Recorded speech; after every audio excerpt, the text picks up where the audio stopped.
Hi there, it's Kevin with the Rogue Rant Builder here with another classic rant. Late to the party for this one, as I want to rant about the ban list and the misguided notion that companions are only ruining legacy and vintage, and that the whole notion that they're fine in standard, pioneer, or modern, or we need to give them more time to see exactly how they warp the format, is absolutely ludicrous at this point, with data being available for over a month now from MTG Arena as well as MTGO and the Asian markets. So I'm going to show that in a second, how all formats are companion-based formats.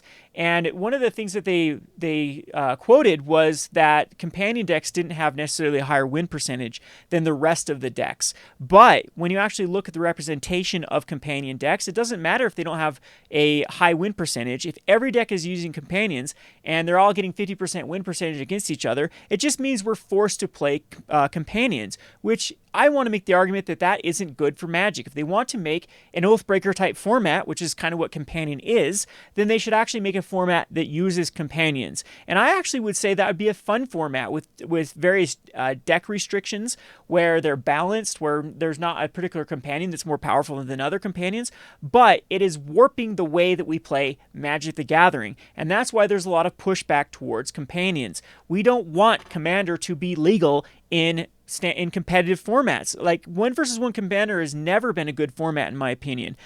Same thing with like Oathbreaker gets old over time because they're very, very hard to balance, and we're starting to see that with companions. So with that said, I think they're very, very often left field here with their notion that the rest of the formats are fine. And I'll showcase that they are not fine, that it is companion.deck for every format now. The companions are legal. So let me actually switch gears here and talk about my favorite person to rant about, and that's Mark Rosewater. In the past, I've memed him. In the past, I've been a little bit cruel to Mark Rosewater, and whether or not you think that that is justified or not, whatever. I mean, I have a weird, tricky relationship with how I feel about Mark Rosewater. On the one side, I really respect the guy for what he's done for Magic the Gathering. So give credit where credit's due. Mark Rosewater was able to hammer out the color pie and give a lot more rules to Magic the Gathering that made sense. Helped with like more interaction in the curve and making design and testing more of a focal point. And he also did identify the Timmy, Johnny, and Spike demographics and realized that you need to have a product and a format and need to cater to all of the different ways to play Magic the Gathering rather than just the Spike way. And we did have sets. There was a whole decade that I think that the Magic the Gathering was catered too much to the pro and the Spike scene, rather than more of the casual or the Johnny, or kind of the overlapping archetypes in or personalities in the why you play Magic the Gathering. So again, I want to respect Mark Rosewater, but I think he is really suffering from letting power and popularity and celebrity status get to his head. And that's where I've been very critical. I've been critical of other designers that I don't even know if I was rightfully critical of people like Sam Stoddard, who have since left the game. I used to really, really rag on Sam Stoddard because his philosophy was he was very much a part of designing cards like I win buttons and haste and menace and can't be blocked and just really smash face with stompy and mono green type stuff. And that was not also another way that I don't like to play Magic the Gathering. I think the Magic the Gathering needs to have a nice balance between interaction. So yes, you need hexproof. Yes, you need can't be countered. Yes, you need haste, but you can't swing that pendulum so far that then removal and control is unplayable. And you can't then swing the pendulum the other way and create cards that are unstoppable for control. So that is where balancing is super, super important. And yes, I've been critical of designers of getting it wrong, but I think that I'm going to rant more about Mark Rosewater in this particular video because Mark is he's not doubling down. He's just completely tripling, quadrupling down on this companion mechanic, which is one of his favorite mechanics of all time. He's just talked about how this is his baby, and he really wants it in Magic the Gathering. Now, let's look over at some of the things that Mark Rosewater has done. So I pulled up his Tumblr here, which is Blogatog, is how you get to his Tumblr. And also on his Twitter feed, he's trying to justify a lot of his mistakes, in my opinion, which is not really taking constructive criticism to heart. It's really trying to project it back on the Magic community and say, you're the wrong ones, I'm the right ones, you should like what I create. So here are some of the things that Mark, so this question was, I feel like a lot of people who say you've only done bad for the game don't realize you're probably behind some of their favorite mechanics or cards. For a change of pace, can you list some of your beloved mechanics? So instead of just listing his beloved mechanics, he just listed everything that he'd been involved in. And you'll start to see there are a lot of broken stuff here. In fact, a lot of the problems with the more recent stuff that has needed banning, or the recent stuff that has plagued Modern, has been from Mark Rosewater. So you can see here like Affinity. You can look at the Storm scale here. I guess Storm isn't on here, but you have Affinity, you have Delve, you have Dredge, and you have some ones that are more recent, like Infect. I'm going to really focus on Infect, and I'm also going to focus on Energy, because those were also two of Mark Rosewater's babies, and these two in particular are what I'm talking about with Mark Rosewater and his celebrity status getting to his head to where he pushes other designers. Now, again, this is all hearsay. I don't have any direct evidence, but I've heard through the rumor mill. I've been around the Magic the Gathering community for long enough to hear from ex-designers or people that are still current designers that say that Mark is incredibly difficult to work with when it comes to mechanics. That when he has a specific way of doing stuff, he pushes it out. By now, you've probably heard that Sam Black was really upset with Companions, didn't want it, and there's rumors even quit play design over Companions. And what I've been hearing from the inside is Mark was warned that they did test Companions, and they did find major flaws, but they were pushed through anyways because of being Mark Rosewater's little pet here, or little a child that he had to get in the set. Now, this is very similar with both Infect and Energy. So let me give you a backstory of back with Infect. So when Infect was being designed, there was pushback before it actually was printed, where they felt like this was too much of a buff to Poison, that maybe they should have some way to interact with Infect. Mark Rosewater stamped that out immediately. He did not want Infect to be able to be healed, or really to be able to be interacted with or prevented with beyond just regular damage. That once you get to 10, you're dead. And that's the whole point with the storyline of then once you've been infected enough by Phyrexia, you become Phyrexian. And that's the whole infect mechanic. And people told him over and over, well, this is just strictly better than Double Strike. This is like an unhealable, very hard to prevent Double Strike type mechanic. And in fact, they actually did put Double Strike in that block. They actually tried to represent it quite for the Mirrodins, and it just paled in comparison to how Infect was able to overshadow it with like the pump spells and whatnot. And there was some points where Infect did get a little bit out of control. They've had to have some cards that have been banned in like Pauper because of Infect, and there's certainly ones in Modern that have been banned because of like Blazing Shoal, that because of the ability with specifically Infect, that why they've had been banned. And to me, I think the Infect could have been easily designed a lot more cautiously, still would have been playable, and wouldn't have led to such miserable interactions and a mechanic that can't be healable and whatnot. I still don't see the problem with having Infect, printing cards that would have been able to remove Infect counters, and maybe that would have been able to balance it. I mean, they did put that of players can't get counters as a one card with trying to think of the Green Bear that does it, but it was another card that just didn't really work with or didn't do a good enough job of really preventing Infect in that format. Now let's fast forward to Energy. Energy was very similar. Mark Rosewater was warned about Energy. A lot of the other designers and people that had the early insights to Energy warned that maybe there should be some sort of interaction with Energy. Maybe there should be a way to deplete people's energy or steal their energy or something. The energy shouldn't just be a tangible resource that you create and you always have. And it was Mark specifically that said, no, once energy is down, I don't want it to be drained. I don't want it to be interacted with. And then that caused the problem with these time clock decks like Aetherworks Marvel, they just needed to generate that energy. And when they finally did get that energy, then they could just get a lot of free value. It ended up being such a problem that a lot of cards had to be banned. And still, energy is looked back as one of the worst mechanics as far as miserable to play with and play against. So those are two things that, like, these are all things that he was involved with.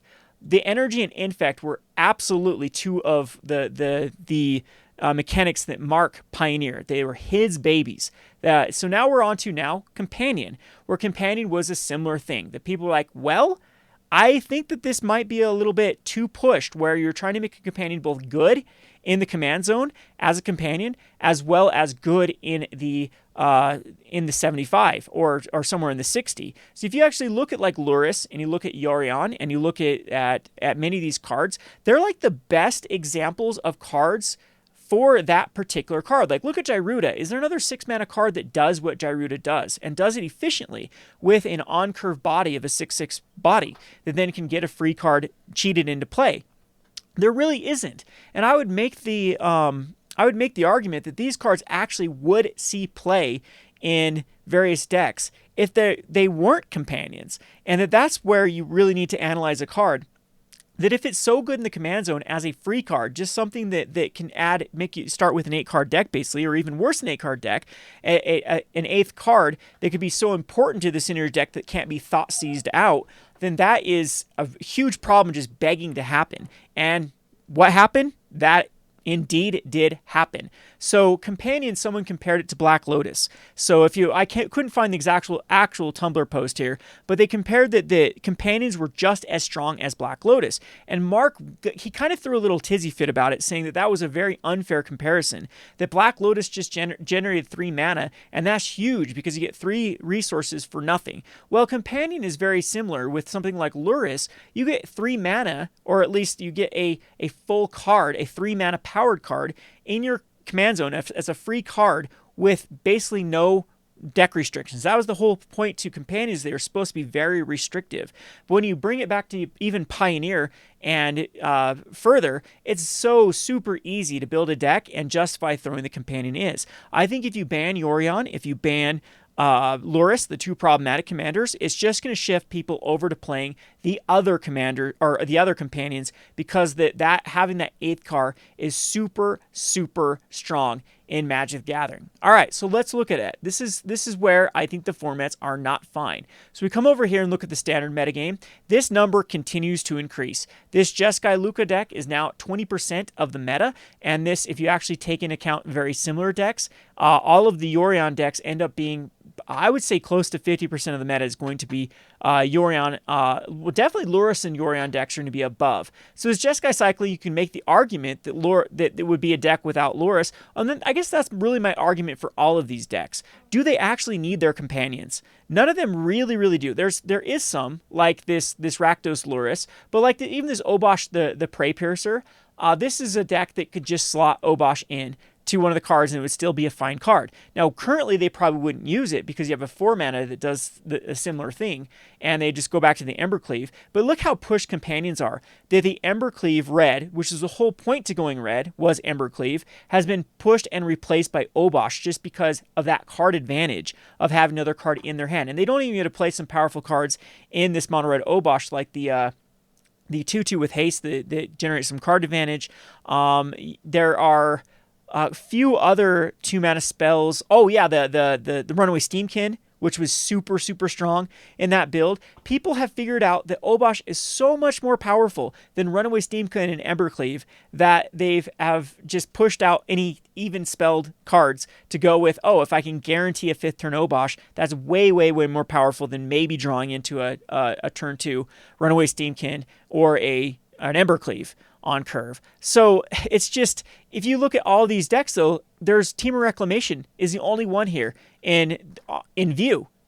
Is it the only one? Yeah, it's the only one. So Temur Adventures and Temur Reclamation are the only one here on their top decks that does not have a companion. So we have Luris, the Dream Den with Jeskai Cycling, which obviously would still be a deck without Luris, but I wonder how much win percentage that Luris actually gives to Jeskai Cycling. And they don't need another card. They don't, like, the deck is so complete, which is a rant for another day about why are we pushing so many mechanics in one set that maybe we shouldn't have gone down from 3 sets to 3 block sets to or 3 set blocks to 1 set blocks basically, and try to shove all the mechanics into one thing, and then they have problem decks like Temur Adventures and Jeskai Cycling, where everything is included in just one set, and it's hard to actually even put cards from other sets in there because it's so complete from that block. Then I don't know. I personally would rather go back to, big set, small set, small set. And I think in a design space too, that would help weed out some of the problem mechanics and problem cards. If you're very conservative with a mechanic before you know exactly how it's going to work, maybe you only end up ruining one set. And then when the second and third set come around, then you can adjust those, or you can create answers for that problem mechanic within those sets. However, it's very, very tough to then create answers in the next set to counter a set before, when you're already trying to push the next mechanic in just one set, if that makes sense. Again, that'll be a whole video for another day of rant about how design is just, I think that has hurt design and the capabilities of having these really nice streamlined blocks that we used to. But if we look at the standard metagame, we have Jeskai Luka, companion with Yorion. There's no point not to run Yorion in these particular decks because adding 20 cards is not that big of a deal. In fact, some of these Bant decks have realized that Yorion is fine anyways because self-mill was actually a problem with these decks. I used to play Bant Ramp, and there would have been a couple mirrors where it's like, uh-oh, can't cast that Cavalier, or I can't activate that Tameo because I'm getting low on cards. Well, a 20 card padding is actually pretty decent in that. If we look at even Gruul mid-range, they're just throwing Kahira, the Orphan Guard. So again, let's just pull up this particular deck because Gruul has been around forever. So this one is not running a companion. So let's see exactly if we can find the one that is running. So you can go this particular strategy. If you do run there we go. Here's Kahira. We'll look at a Kahira one. So if you do run Kahira, you still have plenty of options in this deck. I guess these are Fires and Vengeance. Why are they putting these two together? Is this a Fires deck too? No, I don't know why they're throwing these archetypes together, this Gruul aggro with the Gruul's Fire, because they play completely different. But this Gruul Fires deck, which has been putting up more numbers, I believe. We might be seeing an Embercleave come back just because Embercleave is pretty decent versus some of these Fires decks. But if you actually look at this Gruul Fire or this Gruul Fires deck, they can just run a card like Kahira because everything else in the deck, it's not hard to find enough cat, elemental, nightmare, dinosaurs, and beasts to throw together a deck. In fact, I've built a deck that I had to cut Euro because it's like, oh, Euro wants to be in my deck, but it's not a cat, elemental, nightmare, dinosaur, or beast. So do I trade off the fact that I get a specific card in my opening hand? And I did come to a conclusion with that deck. Yes, it was worthwhile to cut Euro, the strongest card in my deck, for just a kind of a lackluster companion in the command zone, just because that additional card was so important. So that's what these decks have come to the conclusion with as well. That yes, that's the route to go, is putting Kahira, the Orphan Guard, in the sideboard. So I mean that's pretty ridiculous that this deck would be just fine. In fact, they'd have other options. They could run the Robber the Rich, they could run the Legion Loyalist in this particular shell, and it would be just a fine deck. But nope, we're going to restrict ourselves to cats, elementals, and whatnot because it's that important to put a companion in the sideboard. If you look at these other decks too, we have Jeskai Fires that can either run Karuga or Yorion, and I don't think there are any decks that aren't running one or the other. There's no reason not to. And then we have all the sacrifice decks that really get busted with both Obosh and Luris. And if we even look at like Temur Elemental, same thing. Most of these elemental decks are either running the Karia or the Yorion just because of having the additional card. And even the Mardu Knights. Mardu Knights used to run like Embercleave in the deck, and they used to run the dinosaur, the zombie dinosaur, just because it was another good synergy with the night card that drew you additional card and per turn, so that you could just ditch useless lands at that point. And they've even gone to the fact that we're just going to run a Luris that has very little synergy with what they're doing, just with the fact that they can recast like a Fervent Champion if it happened to die. So that is how powerful companions are, and they're kidding themselves to think that it is fine in Standard. Yes, this format might not have a deck that is like really blowing away with a high win percentage, but obviously you have to run a companion to be successful in Standard unless you're going to be running Temur Reclamation. All right, we go over to Modern. Modern is now under the similar problem here. We have Luris, Jund, and Burn that are starting to be a 2 meta. So basically it's Luris, Jund, Burn, and then everything else in it. And a lot of these are actually still being pushed down. But you can see some Yorion decks are starting to come up. So Yorion, Luris. So we have Tron that doesn't use a companion. We have Eldrazi Tron that doesn't use a companion, but companion. companion and companion. So Bogles has just decided, oh, we can just chuck Lurrus the Dream Den in the deck and call it good. So what has Bogles decided to cut out? I think they did have some cards like these, because Lurrus just has to be, each permanent card in your starting deck has converted mana cost 2 or less. How are they getting away with Leyline in the main? Right? Huh. Wonder how they're getting away with Leyline in the main in this particular deck. This one seems a little bit off with Leyline being a permanent with converted mana cost 4. Anyway, Lurrus though, that's where Leyline would be in the sideboard, and then Lurrus just, you can recast some of the stuff that went to the graveyard, and you can actually come back pretty quickly with having one of your creatures that died, then Lurrus, then recast it. You have another hexproof card, and then you can start. If Lurrus doesn't die, you can start pumping enchantment into it every game. This deck existed before Lurrus. All it is done is then pushed out cards that used to go in there to get that 8th card, which is absolutely ridiculous of mechanic, where we're forced to play these particular cards. Well, what about Core 2021, or if we go into Zendikar, they can have companions in that, and then we can just add more companions. Then there'll be more diversity because there'll be more actual companions to build with. Yeah, but is that where we want to go? Do we want to be playing Brawl? Do we want to be forced to be playing Brawl in a competitive format? Or Oathbreaker or something like that, to where we have to pick a companion. Then now it's these formats are it's companion modern or companion standard. I think that it is just restrictive. You want a game that adds more diversity, where you can play more cards, not less cards. And companions are definitely making us play less cards rather than more cards. If we look at Pioneer, same thing with Pioneer. I think actually Pioneer is one of the worst ones. So we have the Yorion decks that are just slipping away. This Dimir Inverter of Truth that wanted a low 60 card deck to begin with, so they can get the Jace or the Thassa's Oracle. Oh, let's just run an additional 20 cards in our deck because it's worthwhile to bounce something? Are you kidding me? That's how strong these companions are going? So what is it trying to even bounce in here? It's just like, okay, we can get some more value off of Jace and our set, and bounce the Thassa's Oracle. I guess it gives us another way that we can proactively cast the Thassa's Oracle, then bounce it. I guess at this point, if we're milling ourselves, it's pretty easy to mill ourselves. Yeah, I guess with Invert of Truth, but it's still making it harder and harder to find it with 20 more cards. Don't care. It's worthwhile to run the Trial of Ambitions and the Yorions to lock down our opponents with the free. Yorion becomes so much card advantage after for a 5-mana spell that again didn't cost you a card. It's just free in your sideboard. Just an absolutely oversight on design from when creating a card like this with very, very, very little restrictions. We go over to the other decks in Pioneer.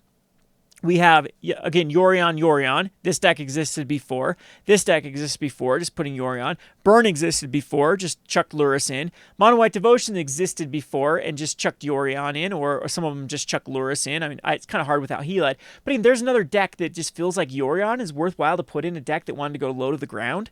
I mean, I guess they could put in a few more cards that get ETB effects. Boros Feather was a deck that existed before. It now has Lurrus in it.